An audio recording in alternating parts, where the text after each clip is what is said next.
back to another edition of Sports Sunday, and for this edition of Sports Sunday, we will be mainly discussing college basketball, Premier League, and also notable events that also happen in the world of sports. Now, starting off with college basketball, Selection Sunday will be coming up on March 17th, so many of the conference tournaments are either started or going to start this week, and coming up, we're also going to have the MAC tournament, and also amongst other tournaments coming up for this week, there is going to be more action going on for college basketball. So for some of the upsets that happened this past weekend, Villanova lost to Seton Hall on Saturday, and also we had the number 5 ranked team in the country, Tennessee, lost to Auburn, and also other notable games as well that happened. Marquette also lost to Georgetown, and also we also had many other upsets that happened as well. Now, even though I don't consider Duke, that was the 4th ranked team in the country, losing to UNC, which is the 3rd ranked team, it was still a big loss for Duke, but not having Zion Williamson still on the court and still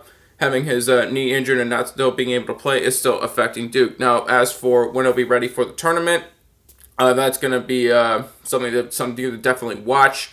Something going to be a factor on how far Duke will be projected to go into the tournament, and we'll have to see if we'll be able to be 100% healthy. But they're probably just trying to take it easy until the tournament happens, just so they feel like they don't want to re-aggravate his knee injury and to be able to risk any further injury to him.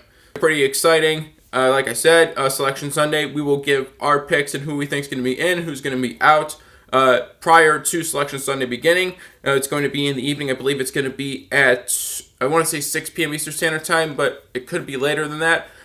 So it's going to be a big week, especially for other teams trying to play in their conference tournaments to try to get into the overall March Madness tournament. So it's going to be very exciting, and I can't wait to see who's going to be in, who's going to be out. So stay tuned for that to find out who we think is going to be in, who's going to be out. And, of course, for future editions of Sports Sunday, while the tournament is going on, we'll break down some of the biggest games that happen during the tournament and also any notable upsets that are going to happen, especially for March Madness. Most people know there's usually always at least like one big upset that happens throughout the entire tournament. So we can't wait to see what the tournament is going to have. So now for Premier League, most of the action, I would like to say too, really instead of just being on the pitch, actually came from the stands going onto the pitch, because in 2 instances this past weekend for the Premier League, there were spectators that went onto the pitch and tried to go after players. The most notable one being in Birmingham, and again, Aston Villa, where Jack Grealish was attacked by a spectator.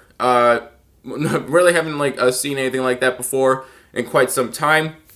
Hopefully, the police and then the authorities there to deliver the appropriate punishment to the spectator for trying to attack a player and during the field of play. Really, players should feel like they're safe too. They shouldn't feel like they have to worry about fans coming after them, because while the game is going on and while there's a match that's in progress, they should feel like they're safe and they should feel protected, because not only they're expected to entertain, but they're expected to perform for the audience as well. And hopefully for any punishment that's going to be handed down, not just to the spectator who did that, but also to the home team that's responsible for the safety and the well-being of not just the players, but also the fans as well. Hopefully the rest of the fans are not punished for just the action of one individual. Hopefully they could just keep all the other fans just out of the realm of the punishment, just because going forward they don't want to miss the chance of maybe watching future home games. But definitely the home team and mostly the individuals should end up taking responsibility. And then also in the NU Arsenal game as well, you also had a spectator run out onto the pitch as well. Hopefully they can get that under control. If not, they hopefully shouldn't go back to the days where they had to use cages to be able to prevent spectators from running out onto the pitch. So hopefully we don't have to go back to those days as well too, and they need to either reevaluate the rules and try to implement stricter rules and also stricter security. But that's something they're definitely going to have to figure out.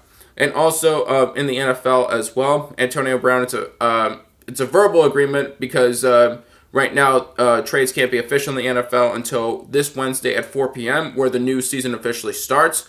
Antonio Brown's going to be heading to the Raiders. As for this trade, one, it's going to be interesting too, just because it's interesting to see to the Raiders too for Derek Carr how well he's going to play. So the effectiveness of the trade is going to all go back on how well they're going to be able to communicate and how well they're just going to be able. Antonio Brown's going to be able to learn the offense for the Raiders. For instance, it'd be interesting to see how this dynamic is going to change the AFC, especially the AFC West and AFC North.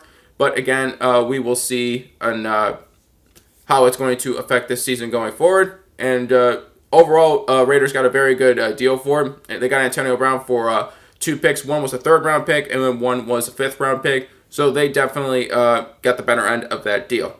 Now, if they're going to be able to make the most out of that deal, well, that's going to be something we're going to have to see coming up this season. Season doesn't start until September, and then obviously preseason for that's not going to be until August, so it's still a while away. So we will definitely be looking into that and then keeping a close eye on that as the season is about to start. So with that being said, this will conclude this edition of Sports Sunday. Thank you to everybody for watching. As for our next live stream, it will be at 8:45 p.m. Eastern Standard Time. We'll let everybody know on our Twitter at VerdictSquadNow what we will be streaming, so be on the lookout for that. Also, for our Instagram, we will have a teaser for our recipe video. That'll be out sometime this week, so be on the lookout for that. Our Instagram is VerdictSquadNow. And then also we'll include the rest of our social media account links in the description below. Thank you again to everybody for watching, and we will see you guys for the next edition of Sports Sunday, and we will also see you guys next time we go live.